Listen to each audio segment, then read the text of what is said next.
নমস্কাৰ। মই প্ৰথমতে সমগ্ৰ অসমবাসীক বিশেষভাৱে শুভেচ্ছা জনাইছোঁ এইটো কাৰণেই যিহেতু বিভিন্ন ফলাফল আমি কম দিনৰ ভিতৰতে পাইছোঁ, মেট্ৰিকৰ ফলাফল পাইছোঁ। এতিয়া আকৌ পৰহি দিনাখন আকৌ আমাৰ যিটো পঞ্চায়ত নিৰ্বাচনৰ ফলাফল পালোঁ আৰু আজি পাইছোঁ উচ্চতৰ মাধ্যমিক বিদ্যালয় যিটো CBSE কোৰ্চৰ আজি ফলাফল ঘোষণা হ'ল।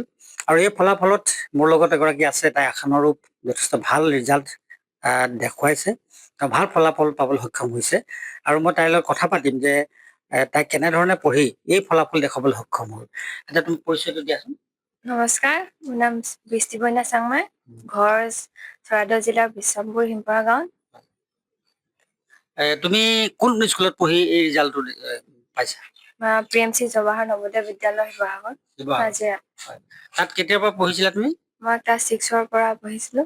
তাতে মেট্ৰিকো তাৰ পৰা পাছ কৰিছো। হাই ছেকেণ্ডেৰী মেট্ৰিকতো তুমি ভাল ফলাফল লাভ কৰিছা। এতিয়া হাই ছেকেণ্ডেৰী তোমাৰ কেনেকুৱা হ'ল ৰিজাল্ট? হাই ছেকেণ্ডেৰী ভালে হ'ল। কিমান কেনেকৈ পাৰ্চেন্টেজ আৰু সাবজেক্ট ওয়াইজ? পাৰ্চেন্টেজ 92। হয়। সাবজেক্ট লেটাৰ গোটেইখনতে আহিছে। সৰ্বোচ্চ কোনটো সাবজেক্ট? জিঅ'গ্ৰাফি।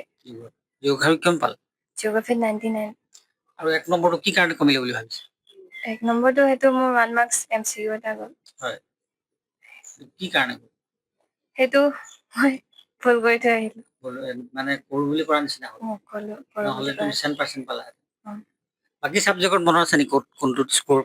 বাকি ইংলিছত 90, আছামিছত 98, ইকনমিক্সত 85 আৰু লাইব্ৰেৰী এণ্ড ইনফৰমেশ্যন চায়েন্সত 88 আৰু হিষ্ট্ৰীত 84। আচ্ছা, তোমাৰ ৰিজাল্টত যিহেতু আমি পাইছো ভাল ধুনীয়া ৰিজাল্ট, 92 পাৰ্চেন্টেজটো কম নহয়।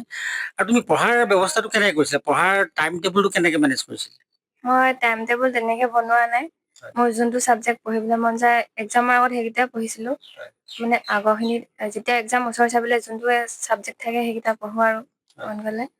টাইম টেবুল তেনেকে নাই। ৰাতি 12টা 12:30 মানলৈকে পঢ়ো, বেছি দেৰিলৈকে নাথাকো। ৰাতিপুৱা অলপ কম পঢ়া হয়, দিনত অলপ আবেলি সময়ত পঢ়ো। আচ্ছা, তাততো টিউচনৰ ব্যৱস্থা নাই? নাই। কেনেধৰণে সেই টিউচন বা এক্সট্ৰা ক্লাছটো কেনেধৰণে কৰে?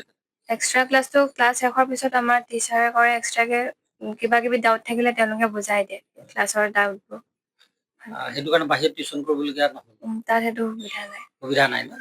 আচ্ছা, শিক্ষকসকলক পঢ়োৱাৰ ব্যৱস্থাটো কেনেকুৱা, ভাল বেয়া? ভাল, তেওঁলোকে বহুত চাপোৰ্ট কৰে। বুজি নাপালে তেওঁলোকক যেতিয়া সুধো তেতিয়া ভালকে বুজাই দিয়ে, ভালকে কয়। টাইম পালে আমাৰ ওচৰলৈ আহে, ভালকে পঢ়ায়। আচ্ছা, আৰু এটা কথা কওঁ, এতিয়া নৱোদয় বিদ্যালয়ত বহুতো ছাত্ৰ ছাত্ৰীয়ে যাবৰ কাৰণে ইচ্ছা কৰে কিন্তু সুবিধা নাপায়। তাত যাবৰ কাৰণে কেনেকুৱা কি কৰিব লাগিব? নৱোদয়ত পঢ়িবলৈ হলে কি কৰিব লাগিব? নৱোদয়ত পঢ়িবলৈ হলে চৰকাৰী স্কুলত পঢ়িব লাগিব। তাত এক্সট্ৰা এক্সাম দিব লাগে। সেইটো কাৰণে অলপ পঢ়িব লাগে। এন্ট্ৰেন্সটোৰ কাৰণে অলপ পঢ়িব লাগে। পাৰিনে? পাৰি, ইমান টান নহয়। সেইটো ইজি। যিহেতু বহুতো ছাত্ৰ ছাত্ৰীসকলে কোৰ্চ কৰে, পৰীক্ষা দিয়ে, আকৌ বেয়া কৰে, ত এইটো ক্ষেত্ৰত বহুতে কয় বৰ টাফ আছে বুলি। সেইটো ক্ষেত্ৰত তুমি কি কোৱা? সেইটোতো মই সিমান টাফ নাপালো, মোৰ কাৰণেতো ইজি আছিলে। নৰ্মেল আমি 5লৈকে যিখিনি পঢ়ো সেইখিনিয়ে আছামিজ আছিলে। মেথছ খিনিতো সেইখিনি চব একেই থাকে। অকল এইবোৰ মানসিক দক্ষতা খিনি অলপ হাৰ্ড হয় মানে, কিন্তু সেইখিনি মই ভাল পাইছিলো কাৰণে মোৰ কাৰণে ইজি আছিলে। তুমিতো অসমীয়া মিডিয়ামে আছিলা? অসমীয়া মিডিয়াম। আৰু তাততো যথেষ্ট ইংৰাজী আৰু হিন্দীয়ে বিশেষ নহয় জানো? ত এনে অসুবিধা পাইছিলা? তাত যিহেতু গোটেইকেইটা ইংৰাজী হয়, তুমি অসমীয়া মাধ্যমত পঢ়ি ইংৰাজী অসুবিধা পোৱা নাই? অসুবিধা ফাৰ্ষ্টতে হৈছিলে, তাৰপিছত এতিয়া লাহে লাহে এনেকে বুজি পালোগে আৰু প্ৰথমতে হৈছিলে, বহুত হৈছিলে। আচ্ছা, এতিয়া তাততো পঢ়ি শুনি এতিয়াতো হাই ছেকেণ্ডেৰী অলৰেডি ভাল ফলাফল দেখুৱাব লাগিব, আৰু তোমাৰ পৰিকল্পনাটো কি আছে? ভৱিষ্যতে মই লাইব্ৰেৰী এণ্ড ইনফৰমেশ্যন চায়েন্সত পঢ়ি পিনি লাইন ল'ম। এই ক্ষেত্ৰত তুমি ধন্যবাদ কাক দিবা? ধন্যবাদ প্ৰথমতে মোৰ মা দেউতা, মোৰ পৰিয়ালৰ মানুহখিনি, তাৰপিছত আমাৰ স্কুলৰ চব টিচাৰ আৰু আমাৰ মেমহঁতি যিমানখিনি বহুত গাইড কৰিছিলে তেওঁলোকলে, বেলেগ ষ্টাফো বহুত আছে, তেওঁলোকে যোনবোৰ আমাক চাপোৰ্ট কৰিছিলে। আচ্ছা, তোমাৰ পিছৰ চাম আছে উঠি অহা, 11ত আছে, 10ত আছে, সেইসকল ছাত্ৰ ছাত্ৰীক পঢ়াৰ ক্ষেত্ৰত তুমি কি পৰামৰ্শ আগবঢ়োৱা? পঢ়াৰ ক্ষেত্ৰত তেনেকে কিছুমানে বৰ্ডলৈ বহুত ভয় কৰে, কিন্তু বাকীবোৰ এক্সামতকৈ বৰ্ডত সিমান হাৰ্ডকে নাহে। ভালকে পঢ়িলেতো চবৰ কাৰণে ইজি হয়, পঢ়িলে হ'ল আৰু নিজে বুজি। কিমান পঢ়িব লাগে এতিয়া তোমাৰ তলৰ খিনি কোৱাচোন?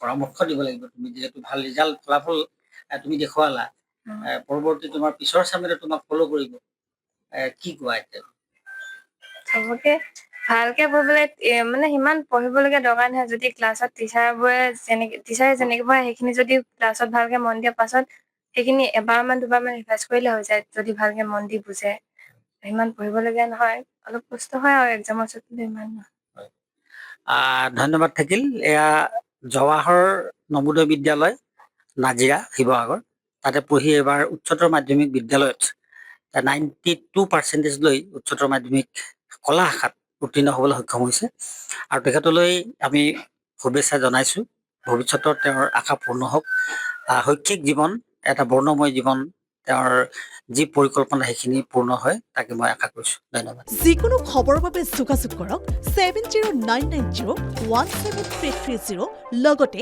7099017110 নম্বৰত